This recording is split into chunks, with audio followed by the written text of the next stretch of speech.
শক্তিশালী একজন নবী ছিল। উনি মালাকুল মাউতকে বলেছিলেন, মালাকুল মাউত, আমার মৃত্যুর সামান্য কিছু আগে আমারে বইলো, আমার একটা কাজ আছে। মালাকুল মাউত মৃত্যুর কিছু সময় আগে এসে বলল, সুলাইমান সময় শেষ, অল্প কিছু সময় বাকি, কি করবেন করেন।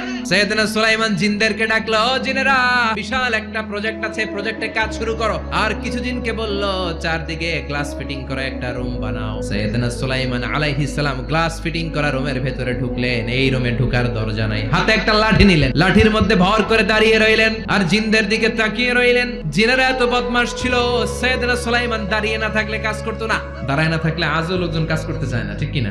সুলাইমান আলাইহিস সালাম লাঠির মধ্যে ভর দিয়ে দাঁড়িয়ে রইলেন আর বললেন, কাজ করো। জিনেরাও কাজ শুরু করলো। ওদিকে মালাকুল মাউত এসে বলল, সুলাইমান সময় তো শেষ। সুলাইমান বলে, সমস্যা নাই, রূহ কবজ করো।